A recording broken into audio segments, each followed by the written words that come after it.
আমার ঠোঁট চলছে, ছাড়ো প্লিজ। তোমার ঠোঁট এত মিষ্টি কেন? তাই তো নিজেকে কন্ট্রোল করতে পারি না। কুত্তা হারামি, তুই আমাকে কিস করলি? দাঁড়া, তোরা হচ্ছে। জান, রাগ করতেছো কেন? আমি তো একটু আদর করে দিলাম। তোমাকে সেই কখন থেকে আদর করি না? নিচু কোথাকার, তোর ধান্দাটা আমি বুঝি না ভেবেছিস? তুই আমার কাছে আসতে চেয়েছিস, তাই না? বুঝতে যখন পারছো তাহলে দূরে দূরে রাখো কেন? একটু কাছে টেনে নিয়ে আদর করলেই তো পারো। আমি আর দুষ্টুমি করি না। হ্যাঁ, সব কাজ ফেলে রেখে তোর সাথে এসব লুচুগিরি করি। আমার তো আর খেয়ে দেয়ে কাজ নেই। আরে বাবা, সবসময় এরকম করি নাকি? আমার যখন খুব বেশি আদর আদর পাই তখনই তো করি।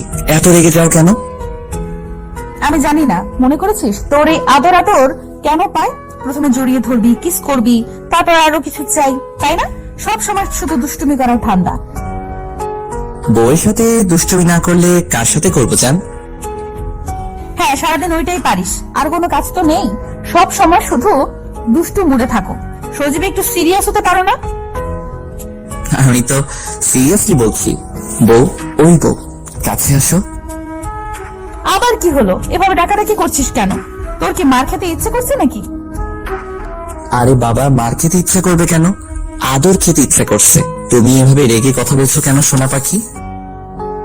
কোনো আদর খেতে হবে না এখন, একদম আমার কাছে আসবি না। আর যদি এখানে বেশি ঝামেলা করিস না, তাহলে আমার থেকে খারাপ আর কেউ হবে না। সোনা, তুমি এভাবে কথা বলছো কেন? আমি কি তোমার বর নাকি?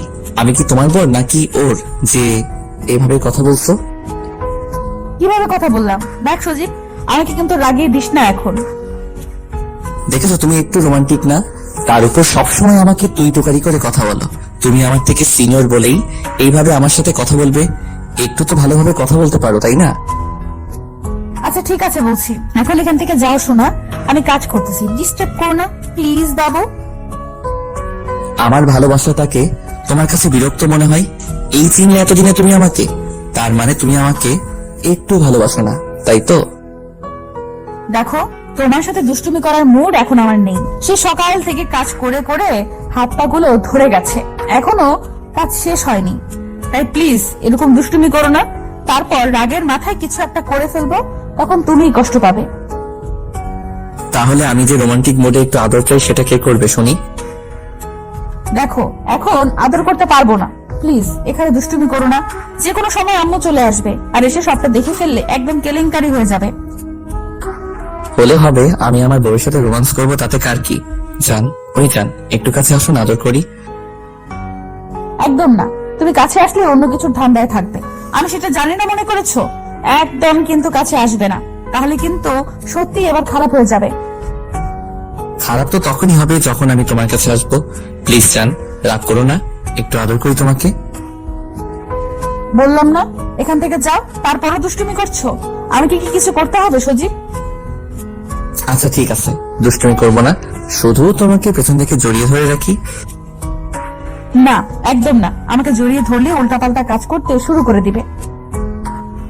আমি আবার কি উল্টাপাল্টা কাজ করি? কি উল্টাপাল্টা কাজ জানো না মনে হয়? পেটের উপর স্লাইড করবে, গলায় ঘাড়ে কিস করবে। না, আর তোমার গরম নিঃশ্বাস আমার ঘাড়ে পড়লেই। আমার গরম নিঃশ্বাস ঘাড়ে পড়লে কি হবে জান? তোমার গরম নিঃশ্বাস আমার ঘাড়ে পড়লেই আমি আর থাকতে পারবো না। খুব বেশি আমার কষ্ট হবে নিজেকে কন্ট্রোল করতে, অনেক বেশি উত্তেজিত হয়ে যায়। তখন আমার তোমার আদর পেতে ইচ্ছে করবে। আদর খেতে ইচ্ছে করলে করবে, আমি তোমাকে আদর করে দিব। তাছাড়া আমি তো চাই তুমি উত্তেজিত হয়ে যাও, আর আমার থেকে অনেক বেশি আদর চাও, তখন আমি তোমাকে আদর করে দেই। সেটা মনে হয় আমি আর জানি না। এখন এখান থেকে যাও, একদম কোনো দুষ্টুমি করা চলবে না। ওই মিষ্টি বউ, করি না একটু আদর? এমন করছো কেন? রাতে তো আদর করতেই দাওনি, আমার কি আদর আদর পাই না বলো? বললাম তো যাও এখান থেকে, রাতে অনেক আদর করে দিব, তখন একটু বাধা দিব না। তুমি যা চাও সেটাই হবে। এখন যাও প্লিজ বাবু। সত্যি তো? আরে বাবা হ্যাঁ, যাও এখন। তুমি যতই বারণ করো, কিন্তু আমার আদরটা তুমি পাওয়ার জন্য ব্যাকুল হয়ে থাকো, সেটা আমি খুব ভালো করেই জানি। আমি তোমাকে আদর করলে তুমি আমাকে আটকাতে পারবে না, সেটাও জানতে বাকি নেই। সজীব মুচকি এসে লিজার পেছনে চলে আসে, তারপর ওকে আলতো করে জড়িয়ে ধরে। লিজা কিছু বলার আগে সজীব বলে, প্লিজ মিষ্টি বউ, রাগ করো না, আমার না তোমাকে জড়িয়ে ধরতে খুব ইচ্ছা করছে, একটু জড়িয়ে ধরে রাখি না? একদম দুষ্টুমি করবো না, দেখো। সজীবের বাচ্চাদের মতো আবদারে লিজা আর ওকে বারণ করতে পারলো না, আর ওকে কিছু বললো না। লিজা এদিক থেকে ওদিকে যাচ্ছে রান্নার জন্য, আর সজীব ওকে জড়িয়ে ধরেই সাথে সাথেই যাচ্ছে। সজীবের বাচ্চা মেয়েটা লিজার বেশ ভালো লাগছিল। একটা সময় সজীবা নিজেকে আটকে রাখতে পারলো না, হঠাৎ করে লিজার ঘাড়ে কয়েকটা কিস করে দিল। সাথে সাথে ওই জায়গায় দাঁড়িয়ে গেল আর চোখ জোড়া বন্ধ করে নিল। তবে সজীবের ঘাড়ে নাক ঘষতে শুরু করলো আর পেটের উপর স্লাইড করতে লাগলো, যার জন্য লিজা অনেক বেশি উত্তেজিত হয়ে যাচ্ছিল। ও আস্তে আস্তে নিজের উপর থেকে কন্ট্রোল হারিয়ে ফেলছিল। তারপর একটা সময় আর থাকতে না পেরে সজীবের হাত করে পেটের উপর দুই হাতে চেপে ধরে সজীব অনবরত লিজার ঘাড়ে কিস করে যাচ্ছে, যার জন্য ঘন ঘন নিঃশ্বাস নিচ্ছে। কিস করার সময় সজীব লিজার ঘাড়ে হঠাৎ একটা কামড় বসিয়ে দেয়।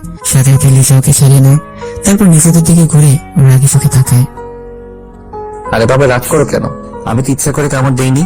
প্লিজ তুমি রাগ করো না, দেখো আমি এখনই তোমাকে আদর করে দিচ্ছি। সজীব লিজার ঠোঁটে কিস করতেই ওর মুখের পাশে হাত দিল। তারপর কিস করতে গেলে লিজা সজীবকে সরিয়ে দেয়। সজীব আবারও জোর করে লিজার ঘাড়ে কিস করতে গেলে এবার লিজা বেশ রাগ হচ্ছিল, তাই ওকে সরিয়ে দিতে গেলে ঠাস করে একটা থাপ্পড় সজীবের গালে পড়ে যায়। সজীব অবাক হয়ে লিজার দিকে তাকিয়ে রইল। দুজনের মাঝে নীরবতা বিরাজ করছে। লিজা কিছু বলার আগে সজীব একটা মুচকি হাসি দিয়ে বলল, এসবের কি দরকার ছিল? বললেই পারতে আমার স্পর্শটা, আমার কাছে আসাটা তোমার ভালো লাগে না, তাহলে আমি সরে যেতাম। সজীব, আমি আর কিছু বলতে হবে না, আমি সবটা বুঝে গেছি। আমি তোমার কাছে আসি তাই বিরক্ত ফিল করো, আসলে অনেক বেশি ভালোবাসি তো তাই বারবার কাছে আসি। আসলে আমি একটা নির্লজ্জ বেফায়া তো, তাই কাছে না এসে থাকতে পারি না। আমার কথাটা শোনো, আমি ইচ্ছা করে এমনটা করিনি, বিশ্বাস করো। আমি তো তোমাকে সরিয়ে দিতে গিয়েছিলাম। হ্যাঁ, আমি বিশ্বাস করেছি তুমি আমাকে ভালোবাসো না, আমার বুঝতে আর বাকি নেই। আমাকে দূরে সরানোর জন্য এরকম একটা কাজ করেছো, সেটাও বুঝে গেছি। কি দরকার ছিল এসবের? মুখে বলে দিলেই পারতে। আমার স্পর্শগুলো, আমার ভালোবাসাটা তোমার কাছে বিরক্তির কারণ, খুব বেশি অসহ্য মনে করো। সেটা মুখে বলতে না পারলেও আজকে হাতে প্রমাণ করে দিয়েছো। বিশ্বাস করো, আমি এমনটা করতে চাইনি। তোমাকে আটকাতে গিয়ে এরকম একটা হয়ে গেছে। আমার কথাটা বিশ্বাস করো, ভুল বশত এরকম হয়ে গেছে। থাক, আমাকে আর কিছু বলতে হবে না। আমি অনেক আগে সবটা বুঝতে পেরেছিলাম। তুমি যে আগের বসে আমাকে বিয়ে করেছো সেটা আমার খুব ভালো করে জানা আছে। আমি আর কিছু বুঝতে চাই না, যা বোঝার আমার বোঝা হয়ে গেছে। ব্যাস, আর কিছু বলতে হবে না। ভয় পেও না, আমি আর ভুলেও তোমাকে স্পর্শ করব না। আজকের এই থাপ্পড়টা দিয়ে বুঝিয়ে দিয়েছো একটা জুনিয়র ছেলে তোমাকে ভালোবাসতে পারে না। সে তোমার স্বামী হওয়ার শর্তে তোমার থেকে কতটা অবহেলিত আর কতটা ইগনোর তুমি তাকে করতে পারো। সজীব কথাটা বলেই রাগ করে চলে গেল। লিজাকে পেছন থেকে দেখতে লাগলো। অনেক সুখে তো এমনটা হয়ে যাবে লিজা সেটা ভাবতে পারেনি।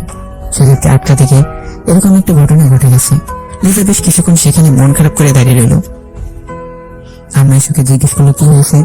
তখন লিজা কাজে মনোযোগ দিয়ে চেষ্টা করলো, কিন্তু কিছুতেই মনোযোগ দিতে পারছিল না। বাবা মনে হয়েছিল সজীব আজকে অনেক বেশি কষ্ট পেয়েছে। অনেক সুখে তো এরকম একটা ঘটনা ঘটলো যার জন্য সজীবকে অনেক বেশি ভুল বুঝলো। আসলে সজীব লিজার থেকে শুনিয়ার ওদের বিয়েটা এক প্রকার হঠাৎ করে হয়েছিল। লিজা সজীবদের পাশের এলাকাতেই থাকতো। একটু গুন্ডিয়া রাগী টাইপের, দেখতে ছেলে বলে কিউট আর সুন্দর বলে সজীবের পিছনে কিছুদিন পড়েছিল। তারপর লিজা যখন জানতে পারে সজীবকে ফলো করে, তখন ওকে নানাভাবে রাইডিং করতে থাকে। আর একদিন এমন ভাবে সজীবকে মেরেছিল যার জন্য এক সপ্তাহ বিছানা ছেড়ে উঠতে পারেনি। লিজা 7টা দিন সজীবের খোঁজ খবর পাচ্ছিল না, তাই কি হয়েছে জানবে যখন ওর বাসায় আসে তখন জানতে পারলো সজীবকে সাথে এমন ভাবে মারাতে ওর জ্বর এসে গেছে। লিজা ভেতরে একটা অনুশোচনা কাজ করতে লাগলো। অনেক বেশি কান্নাকাটি করে সেদিন। আপু, তুমি কান্না করছো কেন? আমি কি কিছু ভুল করেছি নাকি তোমাকে কোনোভাবে কষ্ট দিয়েছি? লিজা কান্না করতে কিছুই বলতে পারছিল না। তারপর সজীবের আম্মা সে বিষয়টা জিজ্ঞেস করলে তখন লিজা হঠাৎ করে বলে ফেলে ও সজীবকে ভালোবাসে। কথাটা বলে লিজা সেদিন সজীবকে জড়িয়ে ধরে সে কি কান্না করেছিল। সজীব আবলের মতো লিজার দিকে তাকিয়েছিল।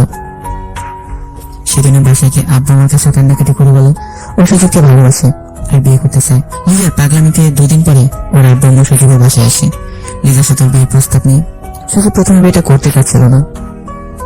তখন লিজা কান্নাকাটি করে আর সজীবের কাছে মাপ চাইলে সজীবের আব্বু আমার কথাতে বিয়েটা করে নাই। এক সপ্তাহ পরে খুব ধুমধামে ওদের বিয়েটা হয়। বিয়ের প্রথম কয়েকটা দিন সজীব লিজার থেকে দূরে থাকলেও ওর ভালোবাসা থেকে একটু সময় দূরে থাকতে পারেনি। আপন করে নিয়েছিল আর এখন ওকে বেশি ভালোবাসে, যার জন্য সবসময় ওর ভালোবাসা পেতে চায়। লিজা অনেক রাগী, তাই মাঝে মধ্যে এমন একটা কাজ করে বসে যার জন্য সজীব অনেক বেশি কষ্ট পায়, তারপরে সেটা প্রকাশ করে না। কিন্তু আজকের কাজটা এত বেশি কষ্ট পেয়েছে যার জন্য সজীবের খুব বেশি রাগ হচ্ছিল নিজের উপর। বারবার মনে হচ্ছিল এই মেয়েকে কেন বিয়ে করেছিল। ডিফারেন্সে সজীব ভাবছিল লিজাকে ভালোবাসে কিনা, হয়তো রাগ আর অনুশোচনা থেকে সেদিন ওকে বিয়েটা করেছিল। নিজের রান্না করে শেষ হলে ও রুমে আসে, খেয়াল করে সজীব কপালের উপর হাত দিয়ে শুয়েছে। লিজা এসে ওর পাশে বসে আর বলে, চলো, রান্না হয়ে গেছে, খেয়ে নিবে। সজীব কোনো কথা বলল না। লিজা বারবার ওকে বলতে লাগলো, কথাটা তখনই বলল, আপনার খিদে লাগলে আপনি খেয়ে আসুন, আমাকে নিয়ে আপনার এত ভাবতে হবে না। আমাকে নিয়ে ভাবার জন্য আমার আম্মু আছে, আপনাকে অত টেনশন করতে হবে না। এখান থেকে যান, আমাকে একা থাকতে দিন। যদি আমার জন্য বেশি সমস্যা হয় বলুন, আমি বাসা থেকে চলে যাচ্ছি। তুমি এইভাবে আমার সাথে কথা বলছো কেন? আমি বুঝতে পারছি তুমি রাগ করে আমার সাথে এইভাবে কথা বলছো। দেখো, আমি এমনটা ইচ্ছে করে করিনি, প্লিজ এরকম ভাবে কথা বলো না। কোনটা ইচ্ছে করে করেছেন আর কোনটা অনিচ্ছাকৃত সেটা আমি খুব ভালোভাবেই বুঝতে পারি। আমি কোনো বাচ্চা নই যে আমি কোনো কিছু বুঝতে পারি না। এসব বিষয়ে আমি কথা বলতে চাচ্ছি না। তুমি সামান্য বিষয়ের জন্য আমার উপর রাগ করে থাকবে? প্লিজ রাগ করো না বাবু, তাকাও আমার দিকে। দেখো, আমি তো ইচ্ছে করে করিনি এমনটা। আমি তো তোমাকে আটকানোর জন্য সরিয়ে দিতে গিয়েছিলাম, আর তখনই থাপ্পড়টা লেগে গেছে, বিশ্বাস করো। দেখেন, আমি এই বিষয় নিয়ে কথা বলতে চাচ্ছি না। তারপর রেখে উল্টাপাল্টা কিছু একটা বলে দিলে তখন আপনারই খারাপ লাগবে। আমার কথাটা শোনো, আমি ভুলবশত করে এরকম একটা কাজ করে ফেলেছি, ইচ্ছে করে করিনি। কেন বুঝতে চাইছো না? ওকে বিশ্বাস করলাম, ইচ্ছা করে করেননি। এখন এখান থেকে যান আর আমাকে একা থাকতে দিন। সজীব বিছানা ছেড়ে উঠে যেতে লাগলো, তখন লিজাকে পেছন থেকে জড়িয়ে ধরে কান্না করে দিল। আর ওর সাতটা খুব শক্ত করে খামচে ধরে বলতে লাগলো, প্লিজ বাবু, তুমি আমার উপর রাগ করে থেকো না। দেখো, আমি এমনটা ইচ্ছে করে করিনি, তারপরে আমি সরি বলছি। সরি জান, আর কখনো হবে না। তুমি যখন আমাকে আদর করতে চাও তখনই আদর করতে পারো। তাও প্লিজ আমার উপর রাগ করে থেকো না, আমি ভুল করে ফেলেছি। প্লিজ আমাকে মাফ করে দাও। তুমি এইভাবে আমার সাথে কথা বলো না। তুমি জানো আমি তোমাকে কতটা ভালোবাসি, থাকতে পারি না তোমাকে ছাড়া। প্লিজ এমন রাগ করে কথা বলো না, তাহলে আমার খুব কষ্ট হবে। তাই যদি হতো তাহলে আপনি এমন একটা কাজ করতে পারতেন না। আমি আজকে বুঝে গেছি আপনি আমাকে কতটুকু ভালোবাসেন। আমি আপনার কাছে আসলেই আপনার যে কতটা অসহ্য লাগে, আজকে আপনার কাজে সেটা বুঝতে পেরেছি। সজীবের ইগনোরটা লিজা কখনো মেনে নিতে পারে না। সজীব লিজাকে জোর করে সরিয়ে নিতে গেলে তখন লিজা উপায় না পেয়ে সজীবের পাগুলো ধরতে গেলে ও পাগুলো সরিয়ে নিয়ে বলল, কি করছেন কি? প্লিজ এরকম পাগলামি করবেন না। আপনি আমার থেকে সিনিয়র, আমার পায়ে হাত দিয়ে এভাবে নিজেকে ছোট করবেন না। ভুল যখন করেছি তাহলে মাফ চাইতে লজ্জা কিসের? আর তুমি তো আমার উপর রাগ করে এরকম কথা বলছো। প্লিজ বিশ্বাস করো, আমি এমনটা ইচ্ছে করে করিনি। লিজা অনেকক্ষণ ধরে ফোঁপাতে লাগলো। একটা সময় সজীবের কান্নাটা সহ্য করতে না পেরে ওর কাছে এসে চোখের পানি মুছে দিতেই লিজা ওকে দুই হাতে শক্ত করে জড়িয়ে দিল। সজীবের পাগলিটার মাথায় হাত বাড়াতে লাগলো। তখন লিজা বলল, এখনো রাগ করে থাকবে আমার উপর? কথা বলবে না একটু আমার সাথে? বলছি তো ভয় নেই পাগলি, আমি আর তোমার উপর রাগ করে নেই। তোমার এরকম পাগলামিতে তোমার উপর রাগ করে থাকতে পারি বলো? তাহলে আমাকে আদর করেছো কেন? প্লিজ আমাকে একটু আদর করো, না হলে আমি বুঝবো তুমি আমার উপর রাগ করেই আছো। না, এখন না, রাতে করে দিব। এখন যাও, খাবার দাও, আমি আসছি। তার মানে তুমি এখনো আমার উপর রাগ করে থাকবে, তাই তো? প্লিজ একটু কথা বলো আমার সাথে। তাহলে কি করলে বুঝবে আমি তোমার উপর রাগ করে নেই? আমাকে লম্বা করে একটা কিস করলেই বুঝবো। সজীবের কথা না বলে লিজার মুখের পাশে হাত দিয়ে ওদের চারটা ট্যাগ করে নিল। ভালো থেকো, ভালোবাসা। গল্পটি ভালো লাগলে লাইক কমেন্ট করতে বলবেন না, আর আমাদের চ্যানেলটি সাবস্ক্রাইব করে পাশে থাকুন। ধন্যবাদ সবাইকে আমাদের পাশে থাকার জন্য।